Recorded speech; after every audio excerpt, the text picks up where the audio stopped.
Reverend Fathers, Reverend Sisters, my lords, ladies and gentlemen, friends of faith, good evening. For those of you who don't know me, I'm John Fox, Chair of Trustees of the Catholic Charity Fellowship and Aid to the Christians of the East, which is organizing today's event. It's my great pleasure to extend a warm welcome to you for our webinar on the future of Christianity in Lebanon and the wider region, for which we're honored and delighted to welcome the participation of His Beatitude, Cardinal Bechara, Patriarch of Antioch of the Maronites. We also welcome most warmly Archbishop Paul El-Sayah, Curial Bishop of the Catholic Patriarchate of Antioch, and His Eminence Cardinal Michael Fitzgerald, who is patron of our charity Faith. We're equally delighted to welcome all of you here today. The audience is truly international, with participation from over 20 different countries across Europe, North America, South America, Australia, and the Middle East. Thank you for your attendance and a warm welcome to all of you. The event will take the form of a general discussion between the Patriarch and Cardinal Fitzgerald, followed by questions from a visible panel of invited guests, including bishops from England and Scotland, as well as laity from the British and Lebanese communities in Great Britain. There'll be a chance for you to send texted questions during the webinar by typing your question in the chat box, which may be found in the bottom right-hand corner of your screen. You may also alternate between speaker view and gallery view by clicking on the button in the top right corner of your screen, the tiny icon marked view. For the initial discussion, the Patriarch will reply to Cardinal Michael's questions in Arabic, but do not fear, Archbishop Paul El-Sayah is on hand to act as interpreter, a skillful role he's performed on many an occasion. The event, as I mentioned, is organized and presented by our charity, Fellowship and Aid to the Christians of the East, affectionately known by its acronym FACE, which under the patronage of Cardinal Michael Fitzgerald and in partnership with its sister agency, Œuvre d'Orient in Paris, devotes itself exclusively to supporting Eastern Christians in the Middle East and beyond through its projects in education, healthcare, pastoral support, and interreligious dialogue. I'm most grateful to have the assistance today of Dr. Anthony Omani from Blackfriars, University of Oxford, Father Robin Gibbons, also from University of Oxford, and Father Mark Woodruff. My heartfelt thanks to all three of you. The Patriarch's life and ministry has witnessed some of the most tumultuous events in Lebanon's history, from its prosperity and financial stability in the 1960s, through the civil war of the 1970s and 80s, the Israeli occupancy of southern Lebanon in the 1980s and 90s, and the Syrian occupancy of the 1990s and noughties, through to what is perhaps Lebanon's greatest crisis to date, its current unprecedented political, economic, and religious crisis, which unfurls against a backdrop of sectarian discord, civil unrest, a gridlocked government, economic collapse, financial meltdown, and, as if that weren't enough, a COVID pandemic, and the constant migration of its people, emigration of its people, not least of the Christian population, with the consequent brain drain on the nation. In the absence of political leadership, the people of Lebanon turned to their religious leaders for comfort and guidance, and to none no less than the Patriarch of Antioch, his Beatitude Bechara, who heads a church, the Maronite church, which, inspired by the hermit Saint Maroon, has for the past 1600 years sustained and nourished these people of the Levant in their witness to Christ, and which for over 800 years has been in constant ecclesial communion with Rome. The Patriarch now faces perhaps the greatest challenge of his life and ministry. How can he bring succor, healing, and hope to his people in the face of the potential collapse of their country and the diminishing Christian presence in their land? Your Beatitude. We are honored to welcome you here today, not least for the sake of offering you an occasion to speak directly to the clergy and laity of the Catholic Church in England, Wales, and Scotland, representatives of the British government, representatives of the Maronite diaspora in the United Kingdom, gathered here today, I must say, thanks to the kind support of our Lebanese friends, Father Fadi Kemed and Mr. Naim Abu Jaude. We also extend a very warm welcome to you, Archbishop Paul El Sayah, and to our dear friend and patron, Cardinal Michael Fitzgerald. Your Beatitude, Your Eminence, Your Excellency, a very warm welcome to you. And over to you, Your Eminence, Father Michael. Eminence, Beatitude, on the first day of this month, you were in Rome with the Holy Father, Pope Francis, for a meeting of Christian leaders of the Lebanon. What would you say about that meeting? How did it go? What was the most important outcome of that meeting? قبل كل شيء وأنا بدي حيي الكاردينال فيتجيرالد وبدي حيي السيد جون للانترودكشن، وأهم شيء بدي أقول عن لقاء روما إنه كانت مبادرة نبوية من قبل قداسة البابا. Before I start responding to your question, Your Eminence, I wish to greet you and thank you for the occasion, and thank John also for the invitation and for coordinating this webinar. The first thing I want to say, probably the most important about the meeting, is that it was a prophetic gesture. نبوي لأنه قداسة البابا أراد يسمع من رؤساء الكنائس في لبنان من كل واحد منهم نظرته بالأمور، ونبوي من خلال الخطاب الختامي اللي رسم فيه خريطة الطريق.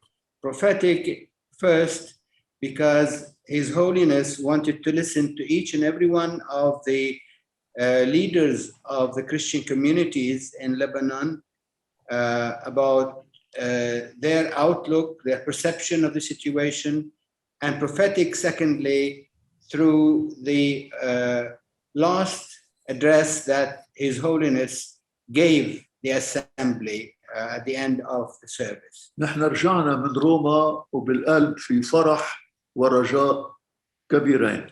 We came back from Rome with a great deal of joy and hope. أول شيء لأنه شفنا أنه البابا فرانسيس حامل القضية اللبنانية بعمق أعماق قلبه. Because we found out firsthand that Pope Francis is carrying the Lebanese question deep in his heart. وثانياً لأنه خطابه كان خريطة طريق لإلنا، رجعنا مرتاحين إنه عم نعرف شو البرنامج اللي لازم نقوم فيه نحن كرؤساء كنائس. Secondly, we came back with a roadmap which the last word of the Pope traced for us. We came back happy because we have a program now that we can follow together. وأنا بعتبر إنه هيدا الحدث منه تذكار، هيدا منعيشه كل يوم. I believe that this event is not something to remember once in a while, but this is something that we live and practice every day. You spoke about a prophetic meeting, but you yourself, Beatitude, have been a prophetic yourself in your role as the Patriarch of the Maronite Church. You have been the voice of Christians, you are the voice of Christians in the Lebanon and in the wider region. How do you see the future of Christianity in that region and in the Lebanon in particular? نحن كنا عم نسعى دائما إن نزرع الأمل والرجاء بقلب اللبنانيين عامة والمسيحيين خاصة. We have always endeavored to install peace and hope in the hearts not only of the Christians but of all the Lebanese. لأنه نحن ما بدنا نعتبر معهم إنه تاريخنا غني، عشنا ظروف أصعب من اليوم، وقدروا الناس الشعب هذا العيش في لبنان قدر بإيمانه وصلاته وصموده قدر يستمر، ولذلك وصلوا إلى ما هو لبنان. We live in this kind of hope because we have been through very difficult situations before, together, Christians and Muslims, and we were able together to overcome those problems. طبعا نحن مع الشعب اللبناني والمسيحي خاصة مش بس بنكتفي بالعمل الروحي، الاستنهاض الروحي، الاستنهاض المعنوي، ولكن كمان منظمين بشكل أن نساعدهم يقدروا يعيشوا يستمروا بالعيش من خلال تنظيمنا لخدمة المحبة على كل كامل الأرض اللبنانية. We have been working with the Christians and with all the Lebanese, not only on the spiritual level, but we have established a program which covers the whole of Lebanon and which looks after the material and pastoral needs of the people. وبهالطريقة روحيا ورعويا وخدمة للمحبة وتضامنا قادرين شعبنا يقدر يستمر بقدر ما يمكن بالرغم من صعوبة الهجرة. Despite the fact that we are losing many of our brains, if you like, we are able to resist, we're able to keep going because of this spiritual, pastoral, and material assistance that we've been able to offer to our people. طبعا نحن وانت بتعرف نيافة الكاردينال انه نحن عملنا كمان بكركي على المستوى الوطني، نحن كمان بنخاطب الجماعة السياسية وندعوها إلى عملها وإلى مسؤولياتها، وهذا جزء من خدمتنا الوطنية في لبنان. لذلك كلهم بيطلعوا إلى بكركي شو بيقول البطرك، شو تفكير البطرك، شو توجيه البطرك على المستوى الوطني. هذه بتشكل كمان قوة معنوية للناس اللبنانيين عامة والمسيحيين خاصة. Your Eminence, for having lived in the region, you're aware of the fact that we as a Maronite Church and the Patriarch in particular does address the Christians and the whole of the nation on the political level as well. And this keeps not only the Christians, but the whole of the Lebanese population in a mood that the Patriarch can dictate, can advance, and also they are, the Christians in particular, feel happy and encouraged to see that the word of the Patriarch is listened to by the politicians and by everybody. And the politicians are addressed on very important issues of principle in particular, when it comes to the political situation. حتى سفراء الدول بينتظروا شو بيقول البطريرك حتى يشوفوا البوصلة، شو التفكير، شو الواقع في لبنان، الواقع العملي الفعلي الأوبجكتيف. لذلك بينطروا عظة البطريرك يوم الأحد أو أي ديكلاريشن تقوم فيها مع المطارنة، لأنه بالنسبة لسفراء الدول مرجعية أساسية لبلدانهم. For foreign diplomatic representations, the Patriarch's words are really a guide. They wait for the sermon of the Patriarch on Sunday, as they wait also for the declaration of the Synod chaired by the Patriarch. Every first Wednesday of the month, there's a declaration, and it's mainly from there that the diplomatic corps take, if you like, what they feel is an objective, truthful word about the situation. So we can see that you have a very important role within the Lebanon and within the Middle East. I'd like to ask you about the ecumenical dimension of that role, and how do you see this ecumenical dialogue in the whole region of the Middle East?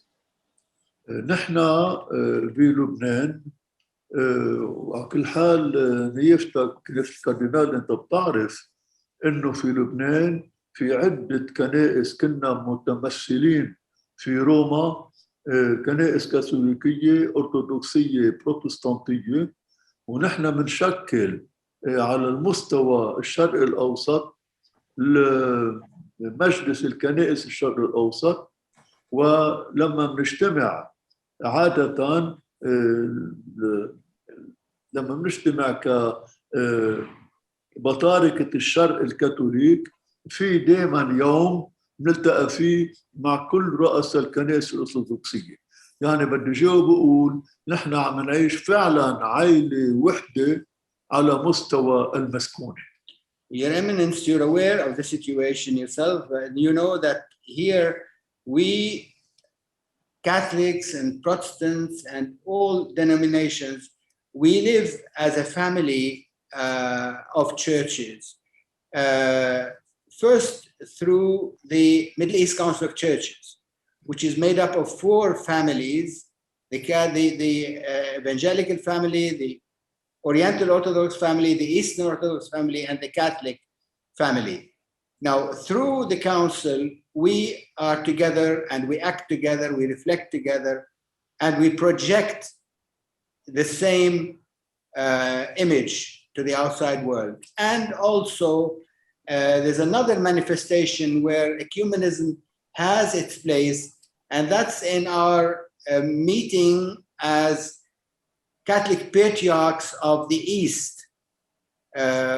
We meet every 2 years, and during our meeting, we always consecrate one whole day to where we get together with all the churches represented in the locality where we are holding our meeting. That's another manifestation of our way of handling our relations as churches. بقدر أكد إنه فعلاً عايشين كتير الأخوة والتضامن مع بعضنا بشكل رائع، وهذا بنعتبره هذا الإكيومانيسم المعاش بحياتنا اليومية، ونحن هذا بنفتخر فيه. I can say without hesitation that we are living a real ecumenism on a day-to-day basis in each one of our countries. Returning to your role in the Lebanon itself, what would you see as the Patriarch of the most pressing challenges at the moment? In this particular time of, as John said, economic, political, religious, and social crisis. صحيح نحن عم نعيش اليوم تحديات كتير كبيرة على المستوى السياسي. أولا في ما عندنا حكومة إلنا 9 أشهر، وهذا شيء مش مقبول، لأن إجا بنتيجته إنه الدولة عمال تفرض بمؤسساتها شوي وشوي، ولأنه ما في حكومة اللي هي عندنا بنظامنا هي السلطة الإجرائية التنفيذية، كل شيء متعلق بالحكومة. لأنه ما في حكومة كل شيء واقف. هذا اللي وصلنا إلى هالحالة، خاصة اللي وصلنا إلى الحالة الاقتصادية المتعثرة. Of course, the challenges are multiple and they're grave challenges. The political challenge is really the main challenge at the moment, because we've been for 10 months without a government, and you know the government is the executive of the whole country. As a result, the decision-making process is totally absent, and this is what led to the chaos that we are living in socially and economically. وبنتيجة ثانية النتيجة تشالنج المالي، بنتيجة هيدا الواقع السياسي، نتيجة هيدا التوقف عن كل حركة، جعل إنه الدولار ارتفع، قيمة الليرة اللبنانية من 1500 ليرة ارتفع إلى 17,000 ليرة، ما يعني إنه فقدت الليرة اللبنانية قيمتها كليا. Another huge challenge is the monetary side of the crisis. The Lebanese currency has lost about 90% of its value over the past 10 months. The Lebanese currency to the dollar used to be 1,500 Lebanese pound to a dollar. Now it's over 18,000. So you can see the وهيدا السبب، ثالث عنصر، هيدا السبب إنه جعل الناس فقراء، والناس أصبح راتبهم ما إله قيمة. This is what turned a huge proportion of the population into poor people. The salaries they're cashing, are worth very little now. وصرنا عم نخسر، عم بيضطروا يهاجروا، عم نخسر أهم الأطباء، عم نخسر أهم مهندسين، عم نخسر أهم معلمي جامعات، عم نخسر أهم شباب عنا عم يتخرج. هذا اللي جعل لبنان عم يضعف أكثر وأكثر على المستوى الثقافي والاجتماعي، وازداد العدد الفقراء فوق نص الشعب اللبناني. This has drastic consequences. We're losing our best doctors, we're losing our best engineers, we're losing our best university professors, even high school teachers. We're losing our fresh graduates, and this is really impoverishing the country in a very, very radical way. وهيدا عندنا مشكلة كبيرة لازم نذكرها، ويمكن ما اجت خلهم انتبهت لها بالانترودكشن تبع المستر جون. ما حكي، انا ما لاحظت، يمكن حكي قصة اللاجئين في لبنان. يوجد في لبنان لاجئين، نص الشعب اللبناني. سكان لبنان 4 ملايين، عندنا 2 مليون لاجئ، نص مليون فلسطينيين و1.5 مليون سوريين. تصور كيف بده يعيش لبنان اللي مش قادر يعيش مع 4 ملايين، كيف بده يعيش مع 6 ملايين.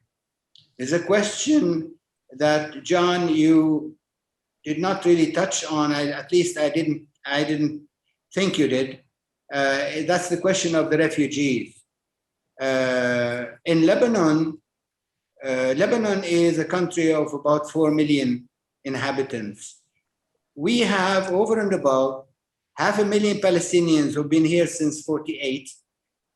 And we have 1.5 million Syrians who came from, 2011 on. As a result, we have half the equivalent of half of the Lebanese population in refugees.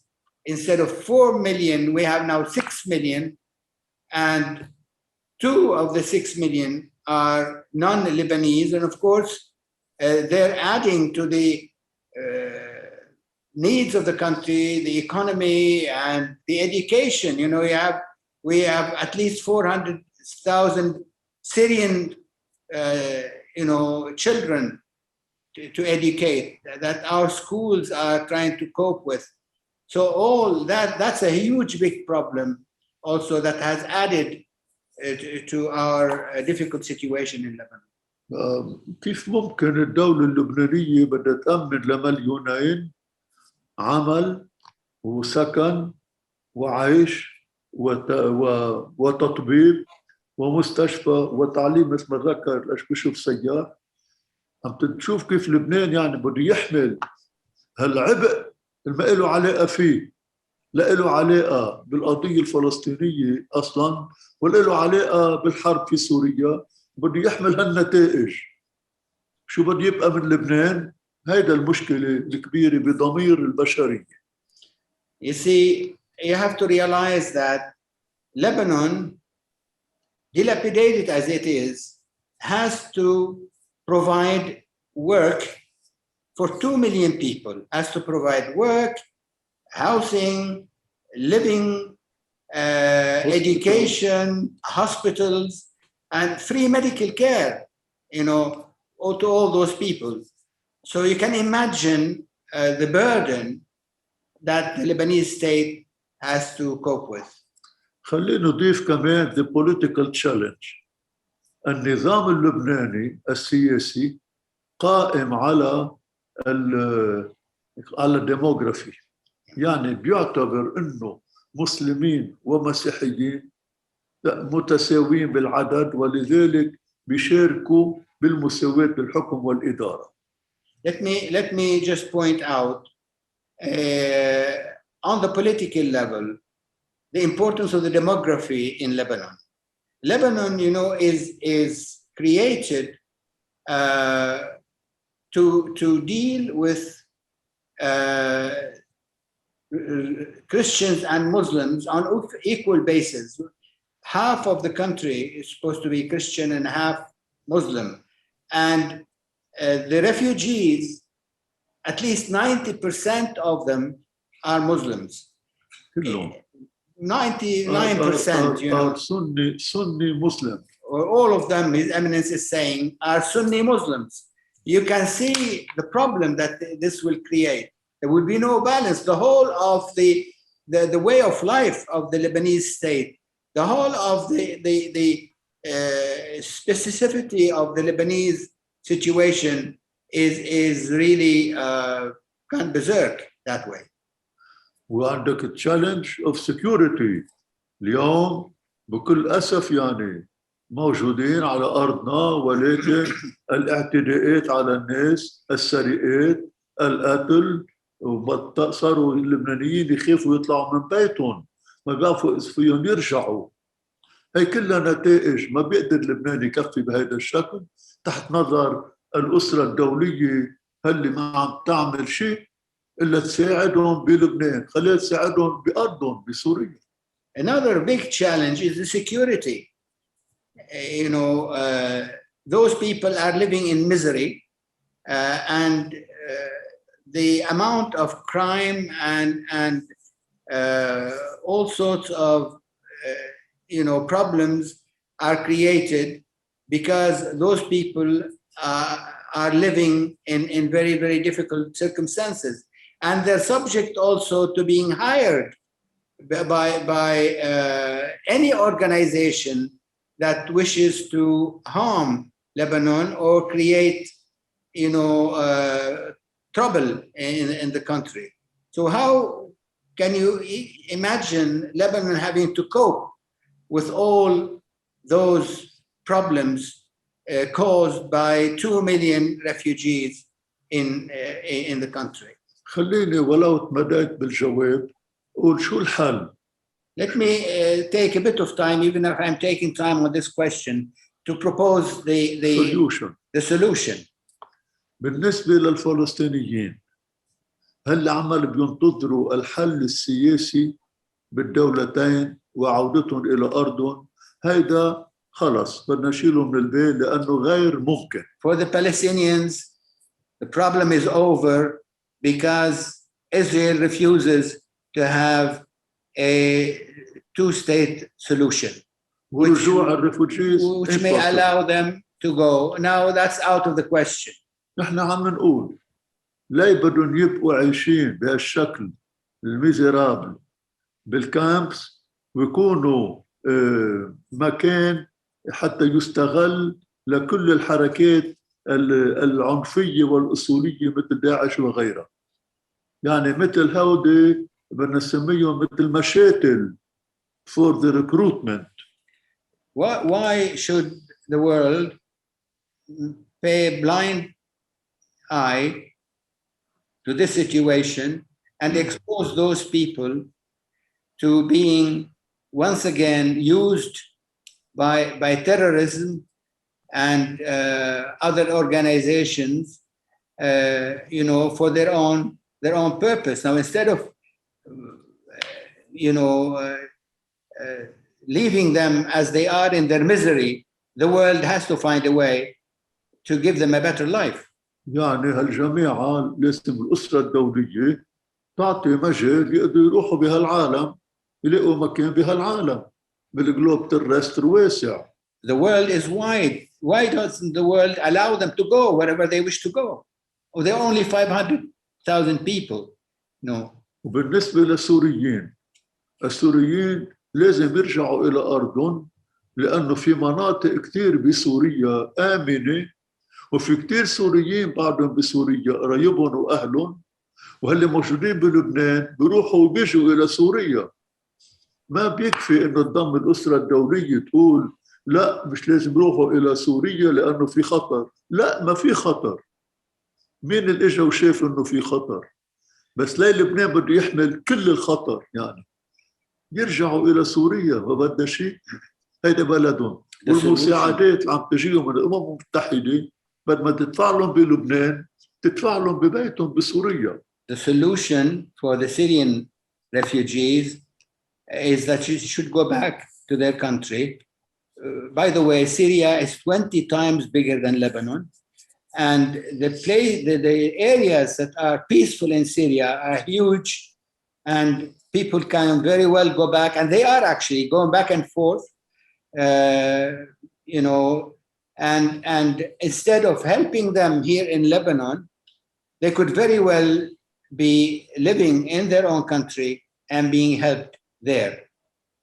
وخليني بس أقول شيء وأنت نيفتك تعرف your eminence تعرف إنه مش عايشين بكامبس عايشين بين الناس بكل القرى والمدن والبلدات مش موجودين بكامبس لذلك هذا خطر. You know that they're not living in camps, they're living in among the people, which adds a great deal to the challenges and difficulties. I have been long, excuse me. Could we widen the vision as Patriarch of the Maronite Church? You have all the Maronites who have spread throughout the world. How do you consider your role with regard to the diaspora? أنت بتعرف واللي بيسمعونا بيعرفوا إنه في عنا أبرشيات ورعايا بالدياسبورا. وعلاقتنا معهم من خلال أبرشياتنا ورعايانا. You know that we have in the diaspora, or in the expansion we call it, we have dioceses and we have parishes, and our relationship with our people is usually through their bishops.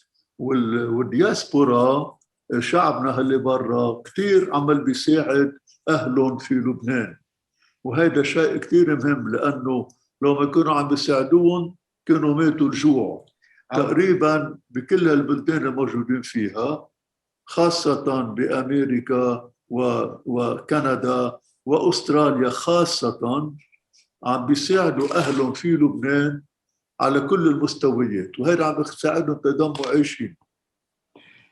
There's no doubt that the role that the expansion of diaspora are playing in the survival of the Lebanese population is great. Now, our people are still very much in touch with their villages here in the States, in Canada, in Australia. You know, people going from one village here to Australia are living in Australia and helping the village here. So this is alleviating a great deal the crisis. بتقدير الدولة اللبنانية بيدخل إلى لبنان من الدياسبورا 8 مليار دولار سنويا. $8 billion come from our people, our immigration into their in their families and their relatives. Another thing about the Maronite Church has always played a great role in providing education and health care in the Lebanon, throughout the Lebanon. How do you respond to the present situation? You have spoken already about the challenges, but how are you trying to respond to these challenges? I think of the schools, for instance. You have a great problem with Catholic schools. هيدا صحيح، هيدا أكبر تشالنج. ولما عم نحكي هون ما عم نحكي بس عن الموارنة، عم نحكي عن كل الكنائس وخاصة الكنيسة اللاتينية وغيرها اللي عندهم مدارس وجامعات مستشفيات دور يتامى وغيرها.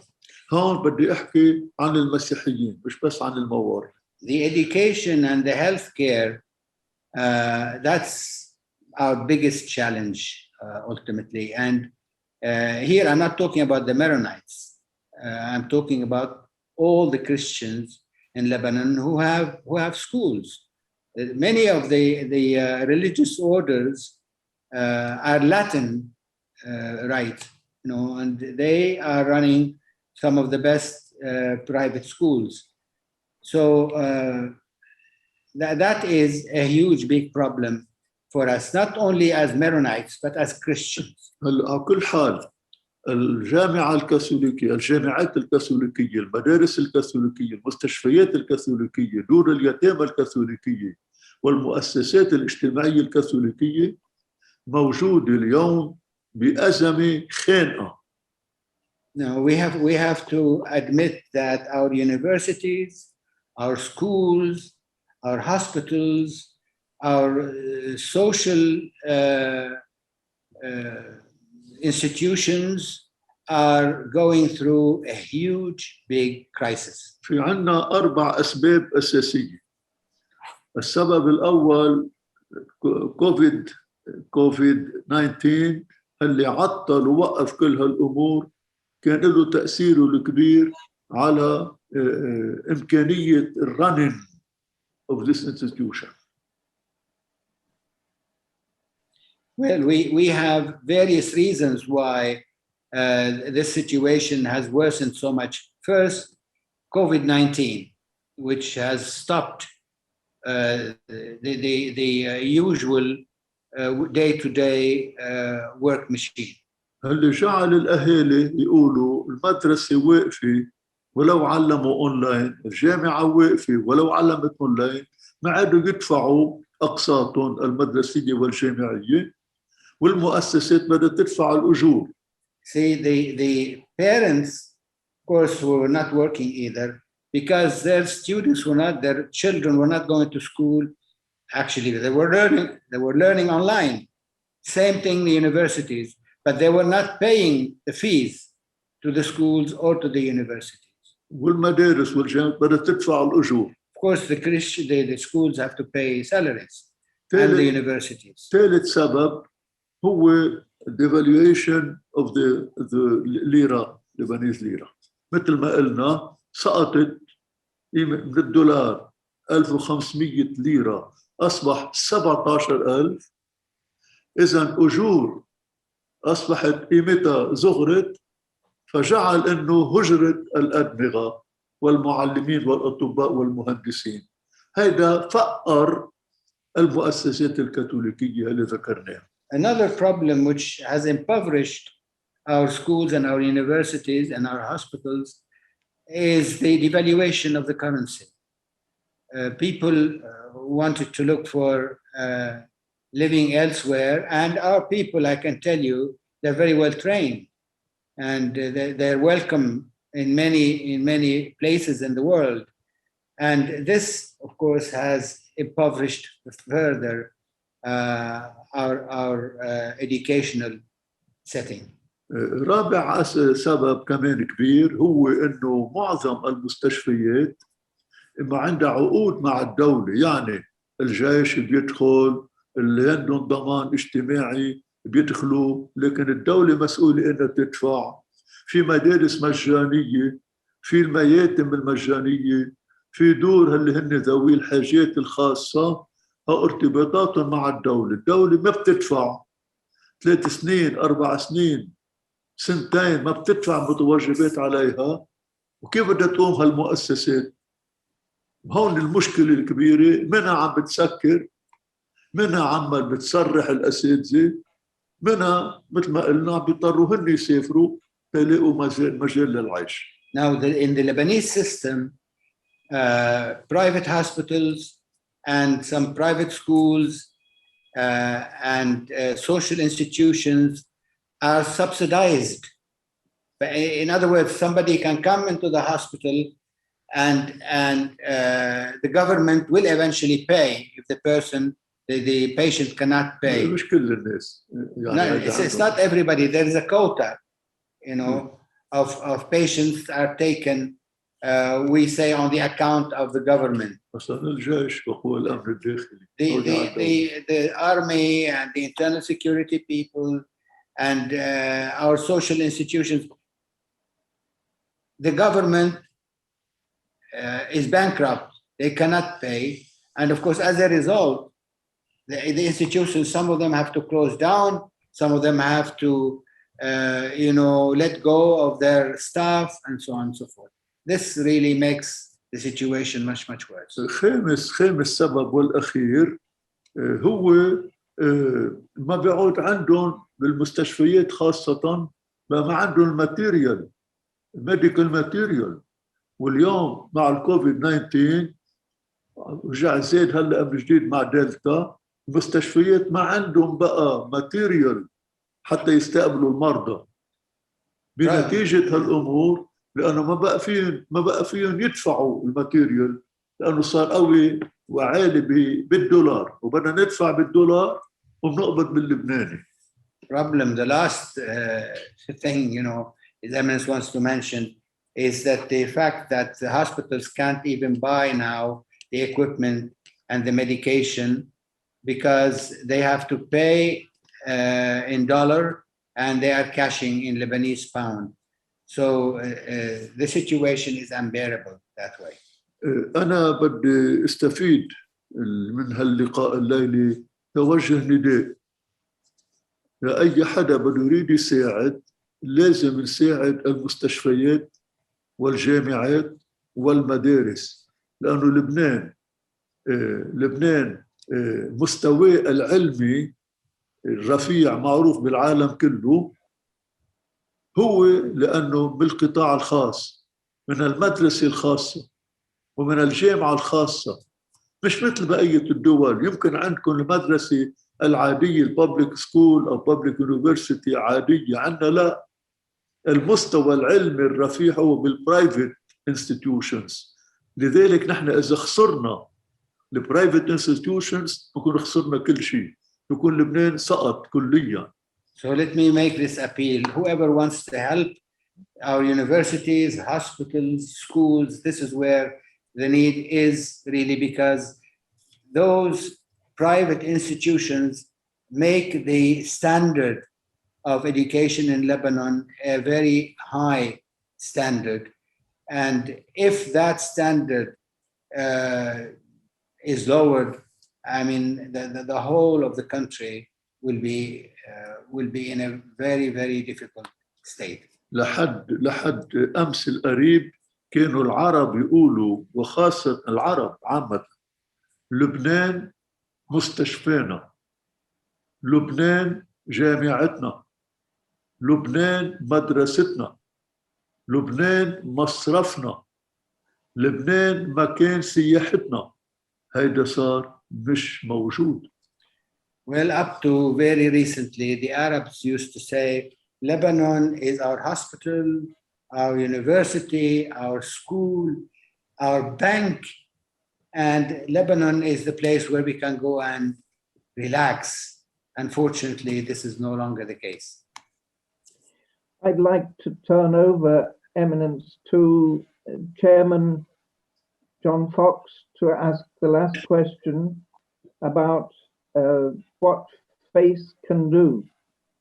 John, could you ask the last question? Yes, in a way, it's to a large extent, the question I was going to ask has been rather preempted by the response to the last question, but I was going to ask how best can our Catholic charity Fellowship and Aid to the Christians of the East, together with its sister agency, Œuvre d'Orient in Paris, best serve your needs, give support to the Maronite Church and the wider community in Lebanon.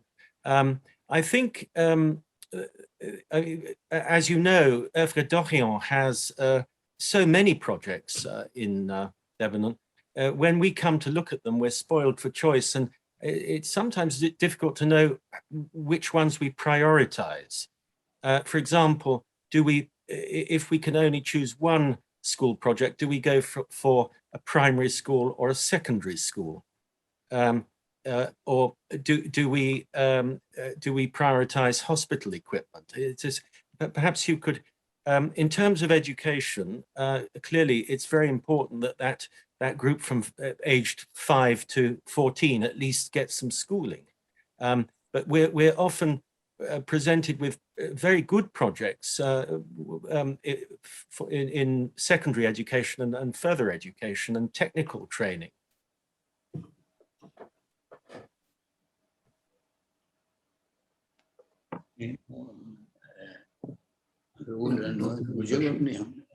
جاوبت عليهم يعني اذا كان بتزيد شيء على اللي قلناهم مشان المدارس والجامعات. I spoke too fast. No, actually most of what you asked for, John, has been really answered, you know. Yeah. If there's a particular point you like us to emphasize, you know, you were saying what section of education is most in need. Is that what you were getting at? That's one of the questions, yes. Yeah. أيه أكتر شيء بالمدارس مثلا وين أهم شيء يساعدوا الصغار الكبار؟ نحن اليوم أهم شيء هو كل المدارس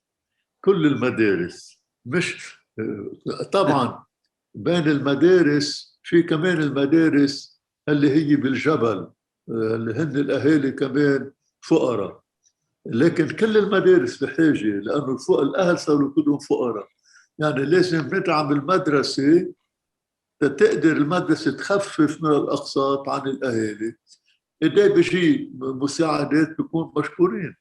يعني المدرسة ككل بحاجة. The whole school is in need really of assistance, because especially in rural areas where the income of the people has but evaporated, you know. هلا طبعا في المدارس المجانية نعطيها أهمية قبل غيرها. There is a system called the school, the non-paying schools. The non-paying schools, that's the primary, you know, and the government is supposed to subsidize those schools. And because the government is bankrupt, those schools are most in need. if you want a particular section, plus the social institutions like for handicapped, for people with special needs that the government is supposed to subsidize. There also the government is unable to subsidize and the people are in great difficulty. بس بيقدر واحد يفكر طريقة. نحن ما بدنا نقول إنه كل المدارس بلبنان بدكم تحملوا مسؤوليتها لا عم نخاطبهم، لا، بس فينا نقول نحن قادرين نساعد هالقيمة مرشان الطلاب المتفوقين ولكن فقراء مش قادرين يكفوا دروسهم بالمدرسة الخاصة أو الجامعة الخاصة، والإدارات تعرف أيهم بأمس الحاجة. We're not asking you to carry the whole burden, but perhaps you could send those who want to send money, send earmarked money to outstanding students who are really unable to pay. Because there, if those people are not helped, we're losing again the cream of the crop. Thank you for that illuminating discussion. We'll draw that stage of the proceedings to a close so that we can hear some questions from the panel. But before, his Beatitude has very kindly agreed to take questions. Before we proceed to that, and before people start leaving, may I just take this opportunity to say that if you didn't have a chance to make a donation when registering for this webinar, and you'd like to support our projects in Lebanon, now's your big chance. You may donate through the website, our website, which should be appearing on your screen, www.facecharity.org. Please remember that your contribution, however small, will make a huge difference to many lives, and that by giving, you empower us to transform others.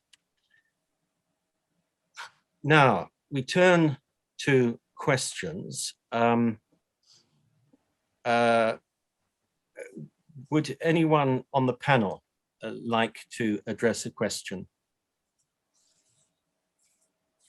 I'm happy to do it. Yes, Naim Abu Jawdi. So, I will do it in Arabic and in English. سيدنا كيفك؟ خليني بلش بالعربي. شكرا على كل شيء قلته، بس اليوم لبنان وجوده بخطر. شو فينا نعمل نحن كدياسبورا واصحاب لبنان؟ نحن موجودين بلندن بس برا، وعندنا علاقات بلندن وبامريكا وباوروبا لنساعد لبنان، مش بس فاينانشلي لانه الوضع قد منه. شو فينا نعمل لنساعد الكنيسه ووجود اللبنانيه بلبنان؟ سوري لأقلها بالانجليزي. We are facing a lot of challenges, and the identity of Lebanon is at risk today. How best can the Lebanese from the diaspora and the friends of Lebanon give support to the church and to the people in Lebanon, but not only financially? نحن بلبنان مشكلتنا السياسية مثل ما انت بتعرف استاذ ابو جودي انه مقطوع الحوار بين السياسيين في لبنان.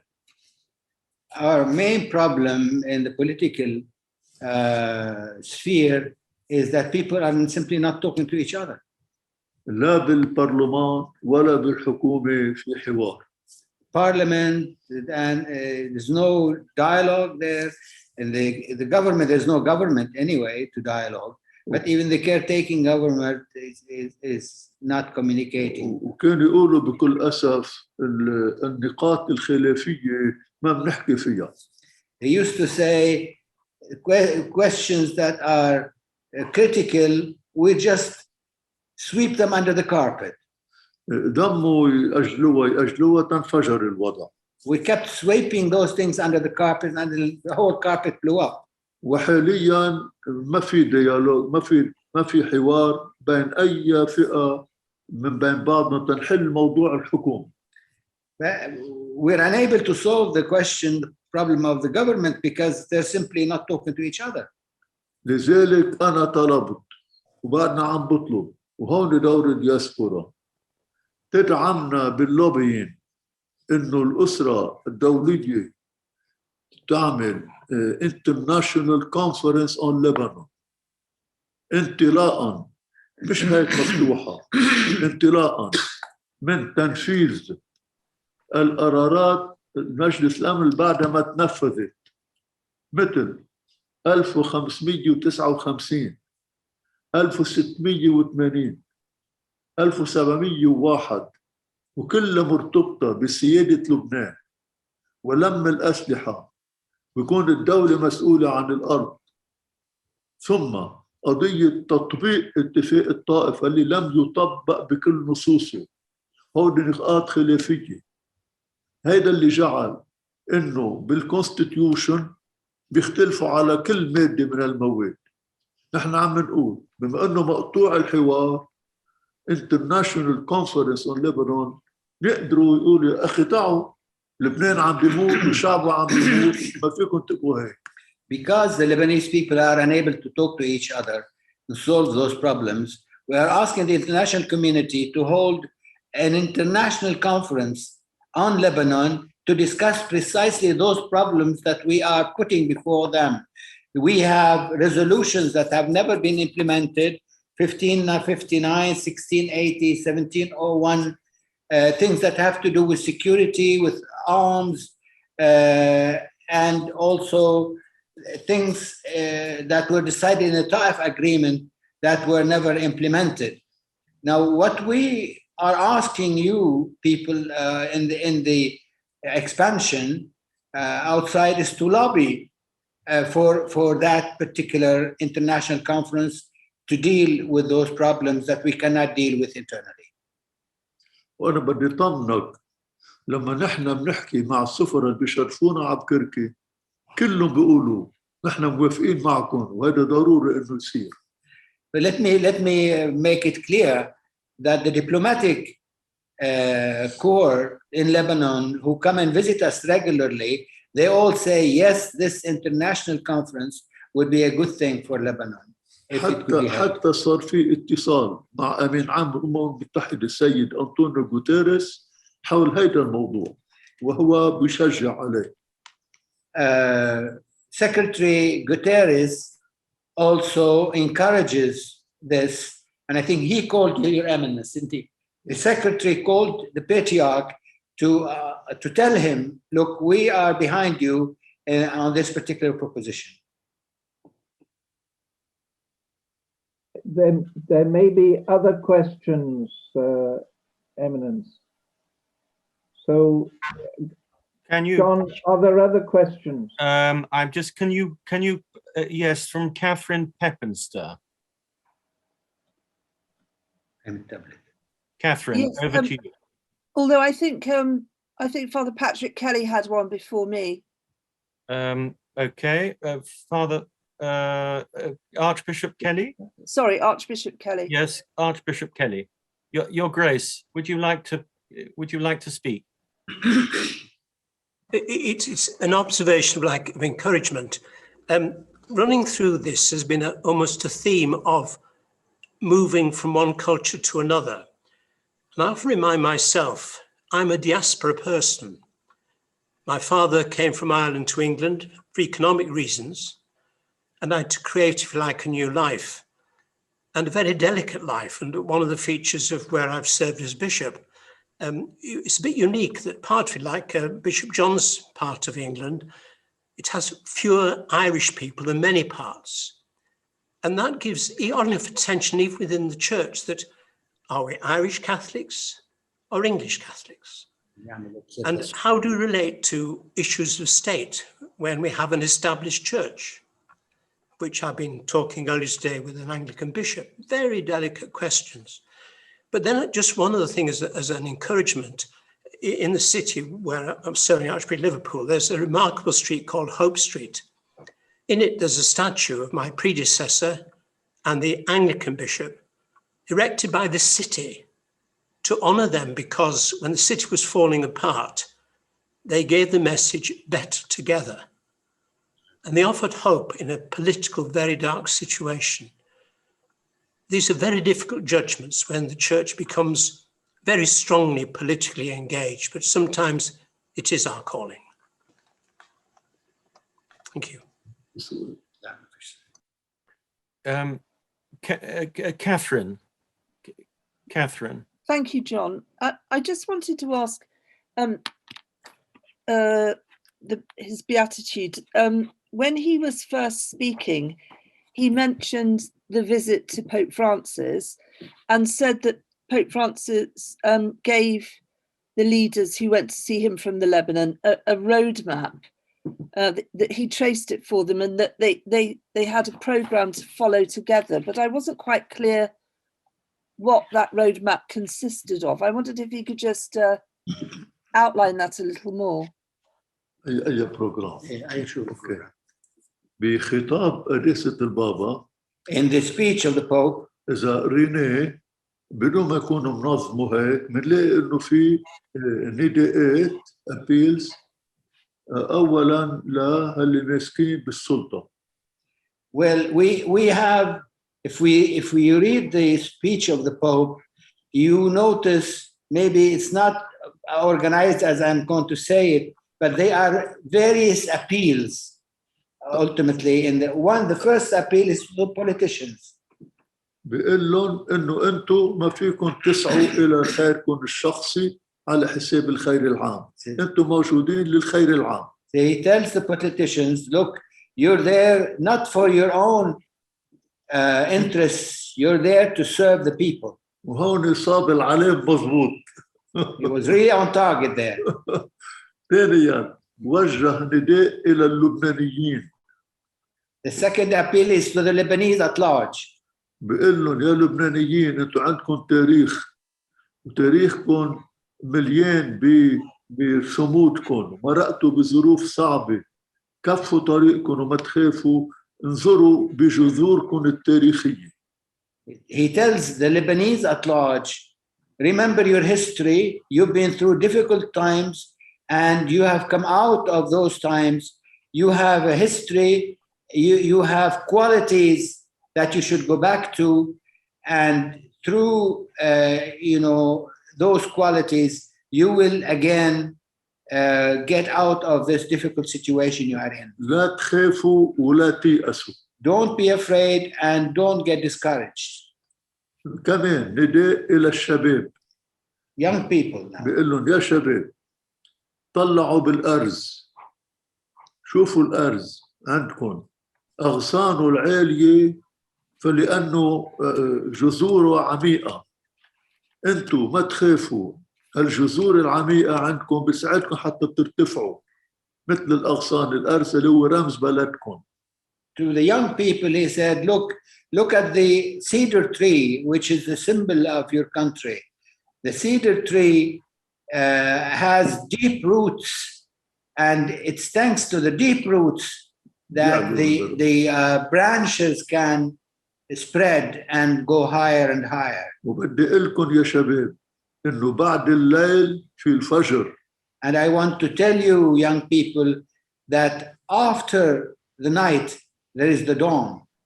وهون استعمل كلمة لجبران خليل جبران كاتب البروفيت.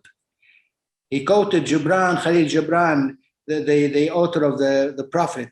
بيقول لهم يا شباب انتوا لبنان عم نمرق بظلمة بس انتوا فجرة انتوا المستقبل خليكم حافظوا على وجودكم فكروا بمستقبلكم. Lebanon is going through a dark phase, but think of the dawn.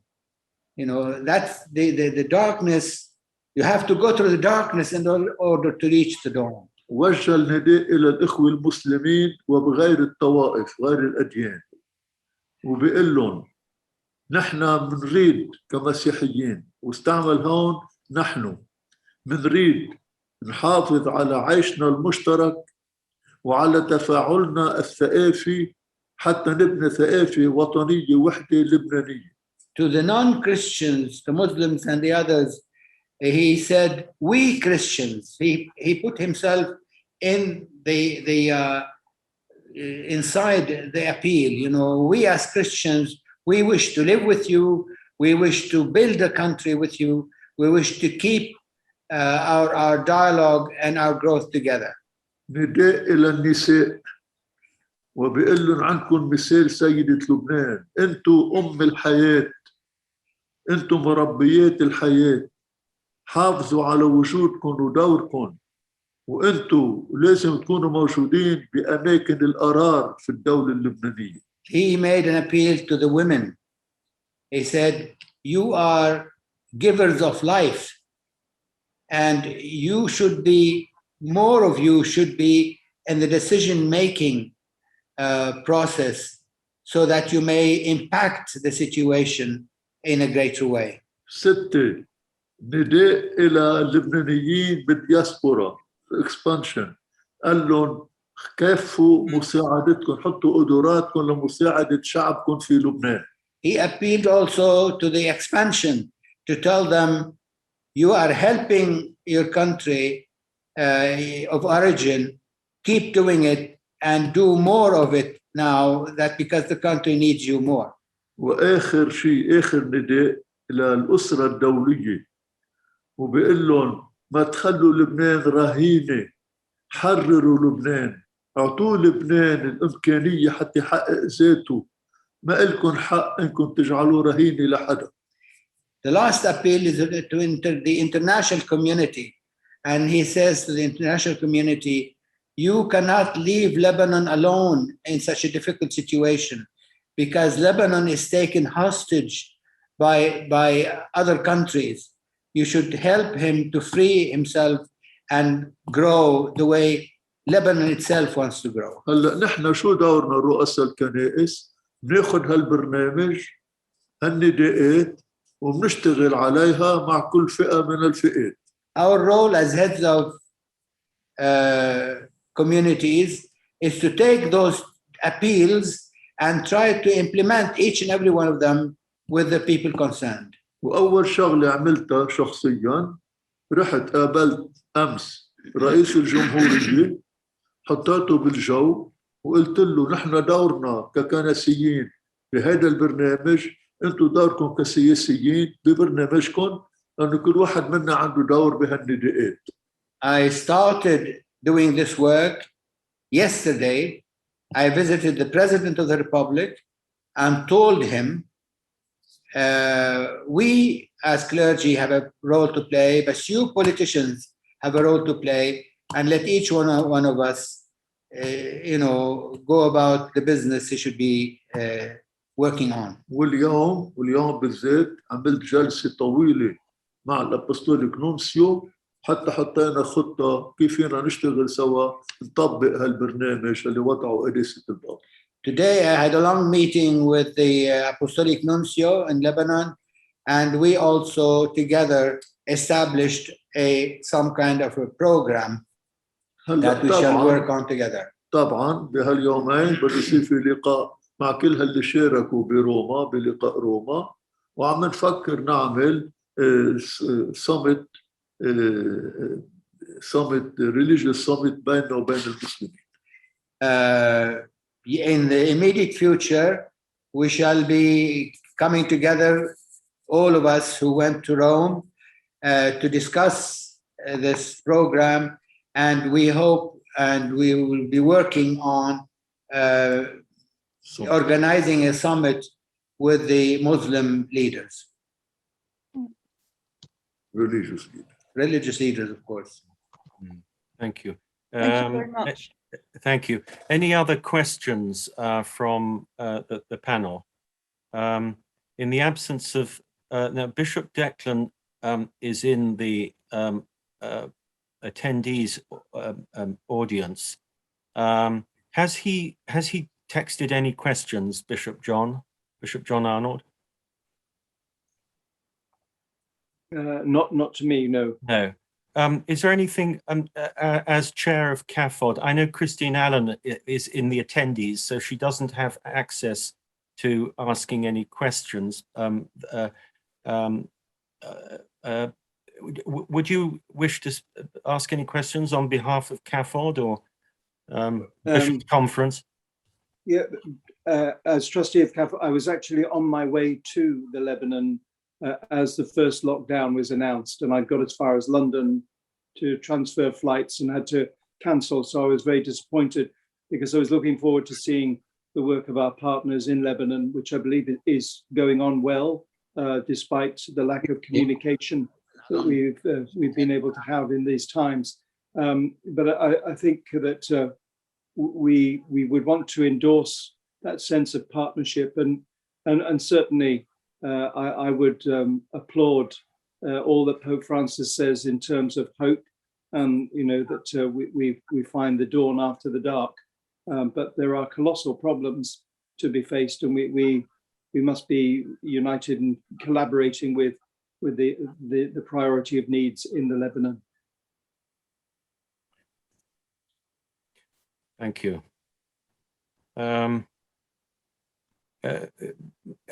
Elise Allen, would you like to ask a question? Elise Allen from Crux in Rome. Yes, thank you. Good evening, and thank you, Your Beatitude, for being with us tonight, and thank you, Your Eminence, as well. I had a question on a point you made earlier. You spoke about the situation of refugees and how this is leading to an imbalance in terms of the religious demographic of Lebanon. I wanted to ask, you noted that about 90% of the refugees in Lebanon right now are Sunni Muslims. Do you think that this changing demographic is posing a threat to the long-term existence of Christians in Lebanon and in kind of the broader region? If so, how do you think this will impact Lebanon and the broader region in terms of the religion and the balance of religions there? And how do you think this balance can be recalibrated, if it can be? Thank you. في خطر كانوا يعني وصلني في خطر، وبعدين انه بلبنان وبرا لبنان. اوكي بس بلبنان خاص. اكيد لانهم هالمعظمهم لبل كلهم مسلمين سنة، هذا بيأثر على المستوى السياسي على الأكيد. There's no doubt that not only 99% perhaps are Muslims, and this will impact the political scene very, very negatively. إذا لا سمح الله مثلا صار شيء مشكلة سياسية في لبنان، بدهم السنة يستفيدوا ويكونوا قوة بحد ذاتهم، قوة قايمة بذاتها، مش أي قوة أخرى. Suppose, God forbid, there is a security problem in Lebanon or a sectarian problem, then the Sunni Muslims would be really a great support to the Muslim side. I mean, they will have a huge advantage that way. بعطي مثل والتاريخ معلم. بالحرب اللي صارت اسمها الحرب السيفيل وور in لبنان، بدأت كيف؟ الفلسطينيين عملوا الحرب على الجيش اللبناني وعلى الشعب اللبناني، ولما اجوا اللبنانيين ككل والجيش اللبناني يدافع عن لبنان بوجه الفلسطينيين، اخواننا المسلمين وقفوا معهم وقالوا هيدا جيشنا سني، لانهم هن كمان سنة الفلسطينيين. وصارت الحرب الأهلية في لبنان، وهي كانت أساس ما وصلنا إلى اليوم. ما بدنا نوقع بذات القضية. See, we have a living example that we haven't had a time to forget. And what we call the civil war, which started in 1975 in Lebanon, the way the war started was the Palestinians who are Sunni Muslims attacking the Lebanese. And then the Muslims said, the Palestinians are our army. And then when the Lebanese came to defend Lebanon, the Lebanese, the civilian and the army, came to defend, their war was mostly with the Palestinians, because the Palestinians who were refugees became the army of the Sunni side. وهيك تحولت إلى حرب أهلية مسلم مسيحي. This is how it turned into a Christian-Muslim conflict. Thank you. نحن نخاف إنه ما تتكرر هذه الأمور. ثم في خطر ثاني، الخطر هو يمكن مع الوقت بس السياسة بتتغير، يجي مين يطالب بالقوة أو بغير قوة يعطيهم الجنسية اللبنانية، وإذا حطوا الجنسية اللبنانية يعني مليونين مسلم سني جداد، تخربط كل السيستم اللبناني السياسي وتخربطت كل الثقافة اللبنانية، وهذا الخطر الكبير على المدى الطويل. The immediate danger is the danger of them siding, with the Muslims if there is a conflict. But the long-term danger is, eventually people and the international community even will start asking the Lebanese state to give them nationality, to make them Lebanese. Well, they're living with you, why don't you give them a Lebanese citizenship? And if you do, then the whole of the Lebanese system is truncated, because it's built on balance between Christians and Muslims. If you add 2 million Muslims, Sunni Muslims, then the whole of the Lebanese formula will collapse. لذلك نحن عم نقول قبل بشوي قلنا انه لازم الفلسطينيين الاسره الدوليه تساعدهم يقدروا يروحوا بهالعالم، والسوريين يرجعوا الى ارضهم لخيرهم ولخير لبنان. This is why we were saying a little while ago that the Palestinians should be given a chance to go all over the world wherever they want to go, and the Syrians should be given a chance to go back to their own country and be helped in their own country. That way, we will be avoiding the danger we have just mentioned. That's to their advantage, for them and for the Lebanese. Those people are living in misery in Lebanon, and they could live much better there in their own country, if they were helped there the way they are helped in Lebanon. وبعدين بدنا نحن نقول للأسرة الدولية بالنسبة للسوريين، نحن بنطلب تفصلوا بين الحل السياسي بسوريا وعودة اللاجئين السوريين إلى أرضهم، لأنه لحد اليوم الأسرة الدولية مش عم تفصل، بدها تحل القضية السياسية وبعدين الرجوع. الفلسطينيين لهم 74 سنة ما في الحل السياسي وما في. هيك بنعمل كمان مع السوريين، وانت يا لبنان تحمل، لأنه مش ممكن أن الأسرة الدولية تكفي معنا بهذا الشكل. The international community is linking the repatriation of the Syrians to the political solution in Syria. If they do that, for 70 years, we've been waiting for a political solution to the Palestinian problem, for the Palestinians to go back to Palestine. And now if we're going to wait for the Syrians, let them separate the return of the refugees from the political solution. Thank you. Any more questions from the panel? Father Mark, are there any questions from the attendees? I think yes, there are three. I think there's one from Joe Driver. Could you read that out, please? Yes. Does the caretaking government have any internal plans to reverse the trend of devaluation of currency and talent drain as we begin to overcome the COVID crisis? Or is vaccination still a major issue in Lebanon, which makes this very difficult? Is vaccination assistance part of the solution? Sorry, could you repeat the question? You asked about the caretaker government. what role did it play in the COVID situation and in the? Is that the question about the role of the caretaker government? The question is the vaccination program still a major issue in Lebanon, making it difficult to keep people with talent in Lebanon? The vaccination program. Yes. عم بيسأل إذا قصة التطعيم عم بتخلي العالم يهربوا من لبنان. بالعكس. لا أبدا أبدا.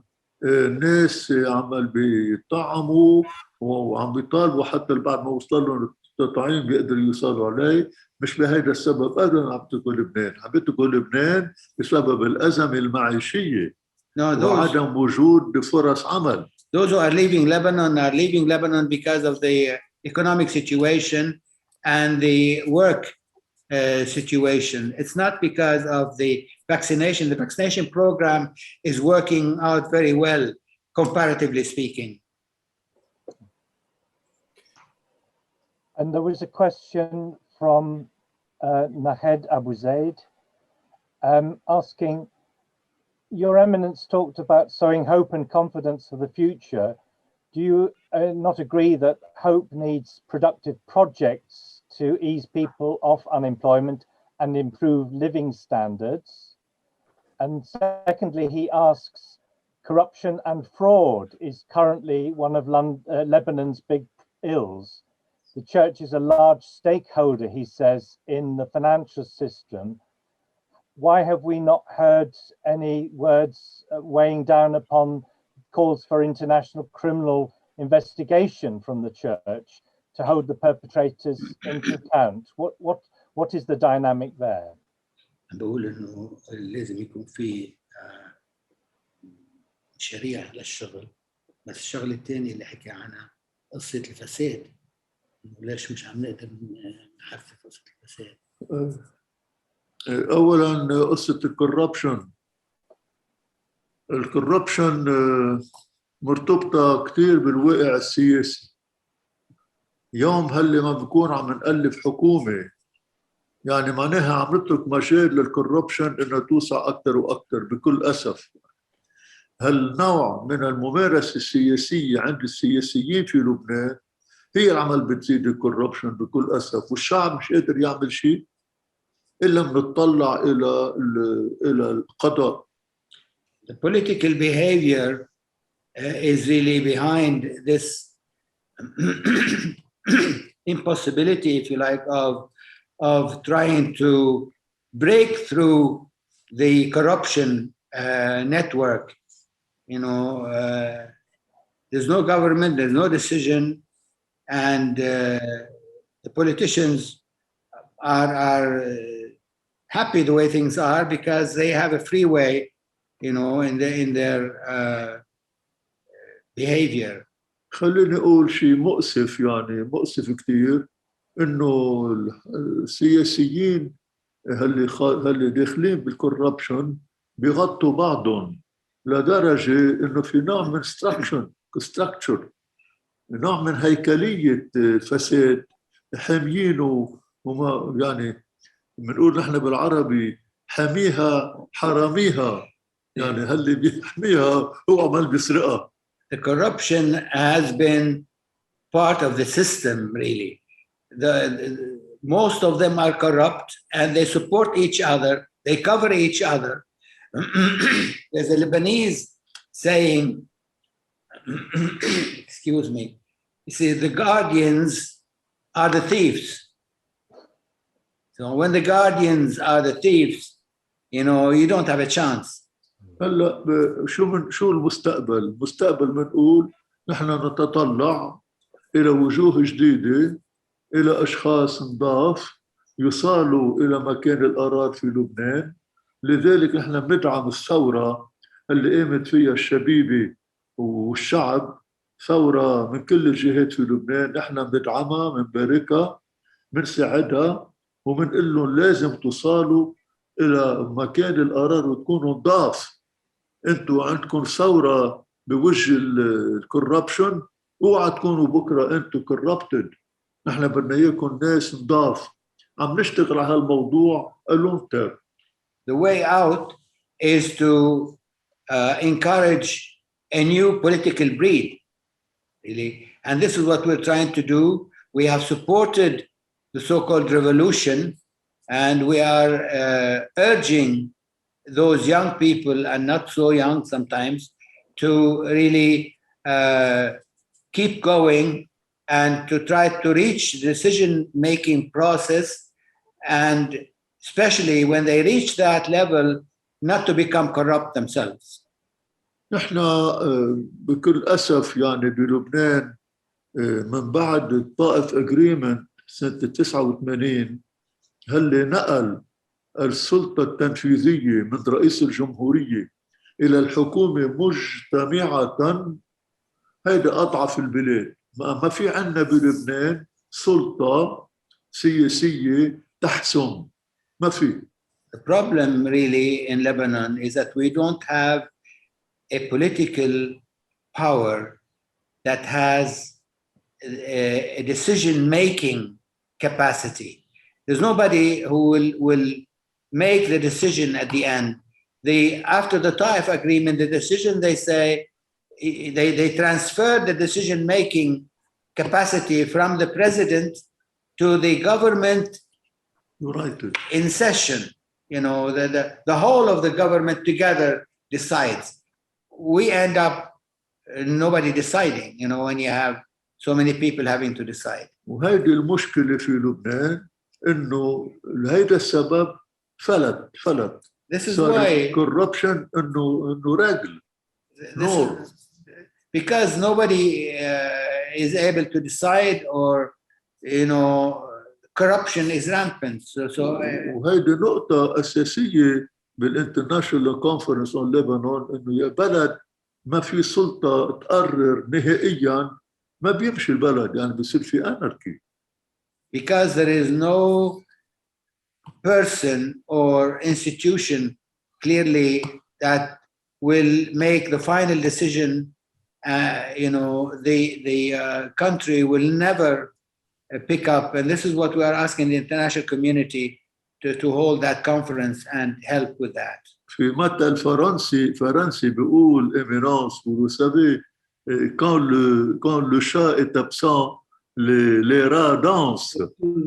لما ما في سلطة كلهم بيصيروا corrupted. When the cat is away, the mouse, you know, have a good time. Well, thank you. On that splendid note, I think perhaps it's time to draw the discussion to a close.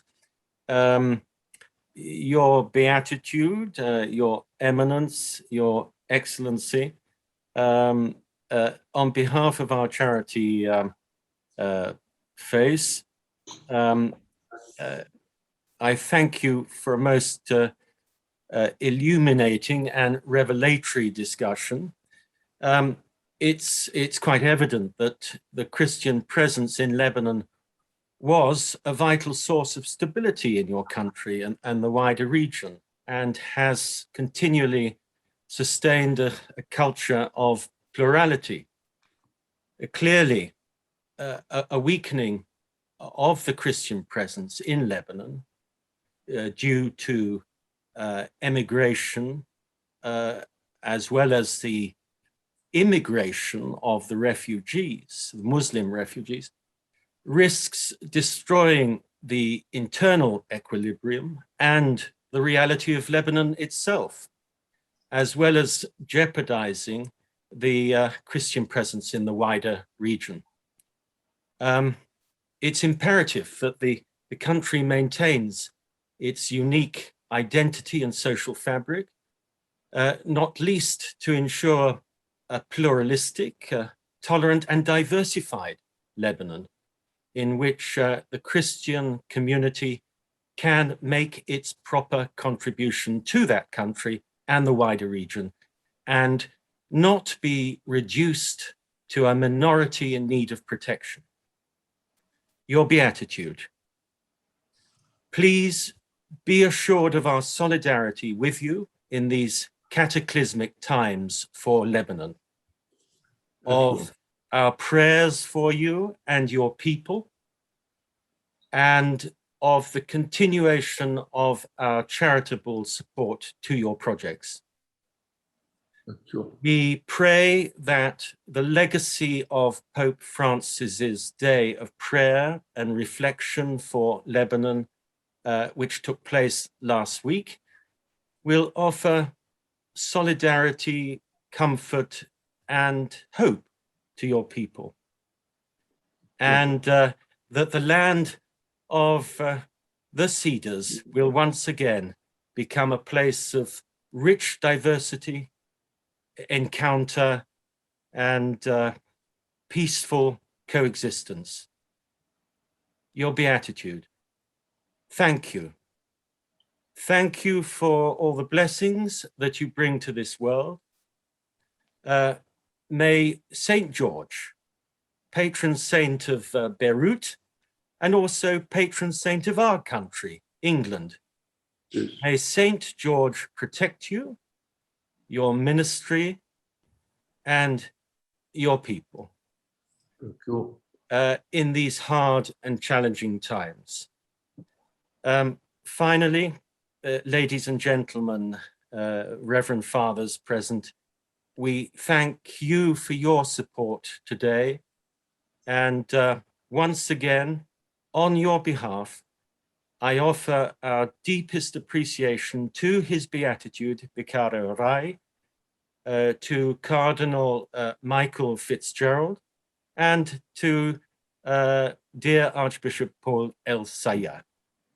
My pleasure. Thank you for your sterling efforts at interpreting.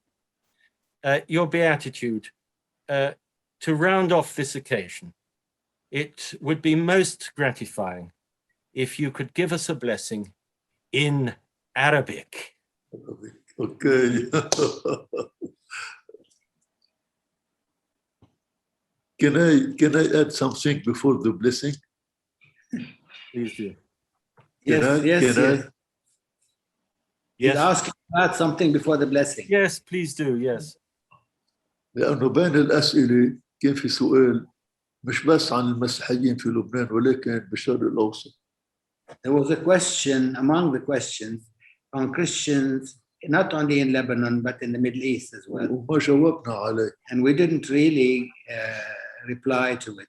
بدي أقول إنه المسيحيين في لبنان لأنه قدروا يبنوا نظام سياسي مع المسلمين بالمساواة مش موجود بكل العالم العربي، بيشكلوا ضمانة للحضور المسيحي بكل الشرق الأوسط.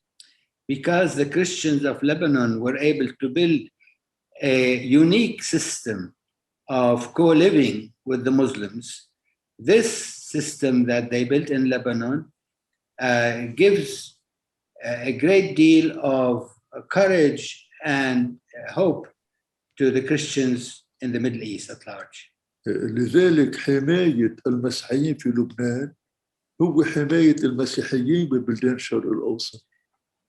Therefore, protecting the Christians in Lebanon is ultimately really protecting Christianity in the Middle East at large. وهيدا بيقولوه المسيحيين هاللي بالشرق الأوسط. And this is what we constantly hear from the Christians in the Middle East. وعلى السريع بعطيكم مثل. لما داعش طرد المسيحيين من نينوى وبحال ما كان بالموصل، رحت أنا ثالث يوم زرتهم بإربيل مع أحد البطاركة عايشين بالعراء بدون أي شيء. كنت منتظر يبلشوا يصرخوا، قالوا لي يا سيد البطرك حافظوا على لبنان. I am going to give you a quick, very important example of what I'm saying. When Daesh ransacked the Christian areas in Iraq, the third day, I was among the Iraqis myself in Mosul with some other heads of churches. We were expecting those people who are living in the open air to ask us for help, to ask us for something for themselves. Guess what they said? you know, we're asking you, Patriarch, to make sure that you keep Lebanon and Christians in Lebanon safe. Make sure the Christians of Lebanon remain steadfast, because if they are steadfast, we still have hope. لهذا السبب القديس بابا يوحنا بولس الثاني دعا لسينودوس من أجل لبنان 10,000 كيلومتر مربع. This is why St. John Paul II called for a synod for Lebanon. Lebanon, I remind you, is 10,000 square kilometers. You know, a small, you know, maybe London or, you know, the greater London. Size of Wales. Wait, ولهذا السبب كان لقاء البابا فرانسيس مع رؤساء الكنائس اللي كلهم موجودين بالشرق الأوسط. this is why the meeting with the Pope, also in that meeting were represented the Christians who are in the Middle East at large. اللقاء الليلي هيدا عمل كنسي كتير كبير بدي أشكركم عليه. This gathering that you put together today is a great ecclesiastical service you've rendered to us, and I wish to thank you for it. And now we conclude with the prayer, the blessing in Arabic. يا رب بدنا نشكرك على هاللقاء الليلي، نطلب منك تبارك كل هاللي كانوا مشاركين، بارك بنحاس مؤسسة فيث، كل هاللي قيمين عليها وكل المحسنين، وبنلتمس منك انك تبارك كل اللي حاضرين باسم الآب والابن والروح القدس، له المجد إلى الأبد. آمين. Thank you so much.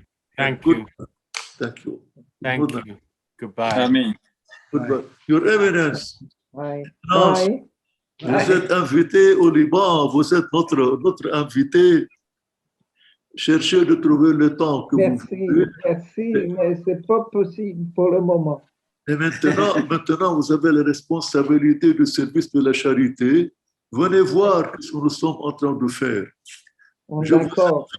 Je vous invite officiellement au patriarcat. Merci. C'est à vous de choisir le temps. Je vous remercie infiniment. Merci beaucoup. À très bientôt. Au revoir.